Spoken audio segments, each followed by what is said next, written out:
अस्सलामुअलैकुम and welcome to biology with Kamran Safi. आज के लेक्चर में हम लोग डिस्कस करेंगे ट्रांसपोर्ट ऑफ वाटर और फिर अगले टॉपिक में आ जाएगा ट्रांसपोर्ट ऑफ फूड।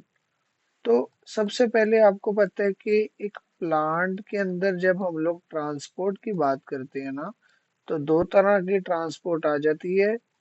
वाटर और उसके अंदर डिजॉल्व जितनी भी मिनरल्स होती हैं, इनकी ट्रांसपोर्ट। और इसकी ट्रांसपोर्ट कौन करता है? Xylem tissues.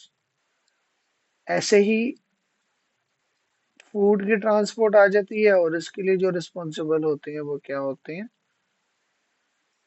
फ्लोएम होते हैं। तो सबसे पहले अगर हम लोग वाटर की ट्रांसपोर्ट का जिक्र करें, तो इसके अंदर जो सबसे इम्पोर्टेंट रोल प्ले करते हैं वो ट्रांसपायरेशनल पुल करती है। जैसे लास्ट लेक्चर में हम लोगों ने बात की थी, मिसाल के तौर पर एक लीफ है, यहाँ से स्टोमेटा से पानी अगर एवेपोरेट होके बाहर को जा रहा है, एवेपोरेट हो रहा है, तो याद रखें कि पानी की ना एक लंबी कॉलम बनती है, लीफ से लेकर आहिस्ता आहिस्ता चलते चलते चलते चलते ये रूट तक पहुंच जाती है। अब एक चीज देखें कि जब यहाँ से पानी का कतरा उड़ के जाता है ना, तो एक फोर्स लगती है। यही फोर्स क्या करती है? इस पानी को इधर लेकर जाती है, तो ये वाला मॉलिक्यूल क्या कर लेता है? इसी फोर्स के झटके की वजह से एक स्टेप ऊपर चला जाता है। जब ये एक स्टेप ऊपर जाता है तो अपने से पीछे वाले का हाथ पकड़ के उसको अपनी जगह पे ले आता है। ऐसे ये वाला अपने से पीछे वाले को अपनी जगह पर ले आएगा। तो मीन्स चलते चलते ये सारे मॉलिक्यूल एक एक स्टेप आगे चले जाएंगे, रूट से लेकर जो है वो ऊपर स्टोमेटा तक। तो इससे क्या होता है? एक पुल क्रिएट होती है, एक खिंचाव क्रिएट होता है मॉलिक्यूल्स में। तो इस खिंचाव को हम लोग नॉर्मली क्या कहते हैं? ट्रांसपायरेशनल पुल कहते हैं। इसको एक दफा दोबारा सुन लें, मैंने क्या कहा? मैंने कहा कि वाटर के मॉलिक्यूल्स होते हैं वो एक स्टोमेटा से लेकर नीचे रूट तक जो है वो अरेंज होते हैं, एक कॉलम बनाकर, मतलब एक कतार बनाकर। इसमें क्या होता है? एक मॉलिक्यूल जब उड़ता है तो क्या होता है? एक फोर्स लगती है। वही फोर्स क्या करती है? उससे पीछे वाले तमाम मॉलिक्यूल्स को एक एक स्टेप आगे ले जाती है। तो इसी को ही हम लोग क्या कहते हैं? ट्रांसपरेशनल पुल कह रहे होते हैं। ऐसे ही हम लोगों ने एक बात की थी, हम लोगों ने कहा था कि जितने भी मीजोफिल सेल्स हैं उनकी वॉल्स क्या होती हैं? मीजोफिल सेल्स की जो वॉल्स होती है ना, ये क्या होती हैं? वेट होती हैं या मोइस्ट होती हैं? जब ये वेट या मोइस्ट होती हैं तो यहाँ पे जो है वो इसकी वजह से क्या होती है? इवेपोरेशन होती है। जब इसकी इवेपोरेशन होती है तो ट्रांसपरेशनल पुल जो है वो जनरेट हो रहा होता है। क्लियर हो गया? यानी कि देखो हम लोगों ने बात क्या की थी कि जाइलम होती है, जाइलम से ये पानी जाता है मीजोफिल सेल्स के पास। यही मीजोफिल सेल्स की जो वॉल्स होती है, यहाँ से ये पानी क्या करता है बेटे? इवेपोरेट करके कहाँ जाता है? सेलुलर स्पेसेस में जाता है। सेलुलर स्पेसेस से कहाँ पे जाता है? स्टोमेटा से जाता है। और स्टोमेटा से इवेपोरेट हो जाता है, जिसको हम लोग क्या कहते हैं? ट्रांसपायरेशन कहते हैं। और इस सब के नतीजे में क्या मिलती है? उसको ट्रांसपरेशनल पुल मिलती है, जैसे यहाँ पे मैंने आपको डिटेल में बताया। अब एक चीज देखें कि ये जो मूवमेंट है ना, इसके लिए एक थ्योरी है जिस थ्योरी का नाम है कोहेयन टेंशन थ्योरी।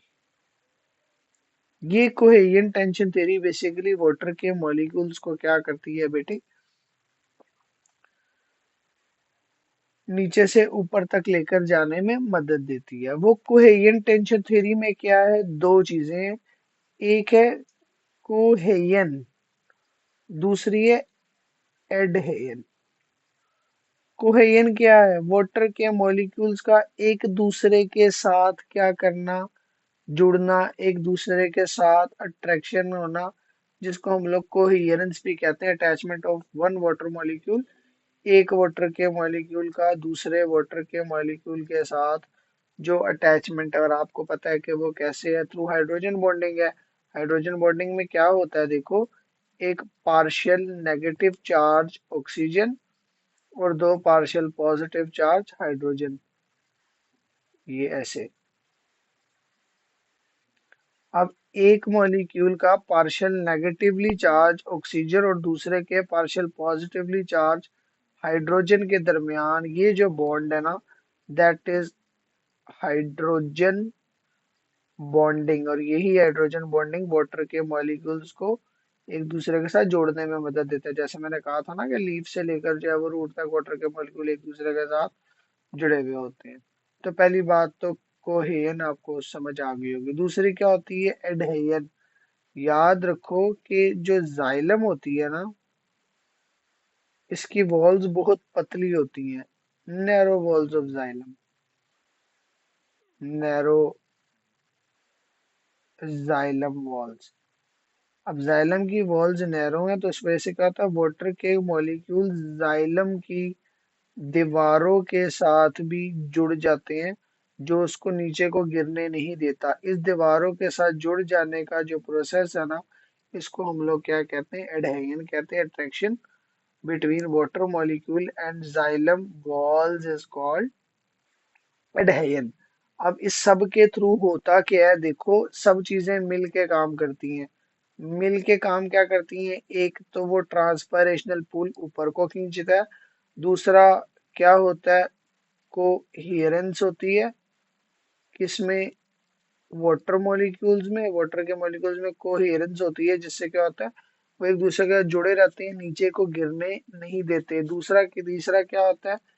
एडहेजन होती है, मतलब वाटर के मॉलिक्यूल दीवारों के साथ जुड़ते हैं। अब यहाँ पर देखो हो क्या रहा है, दो चीजें हैं जो उसको नीचे गिरने से रोक रही हैं, और वो क्या? Coherence of water molecule with each other, और दूसरा क्या था? Adhesion of water molecules with the wall of xylem. और तीसरी चीज क्या थी?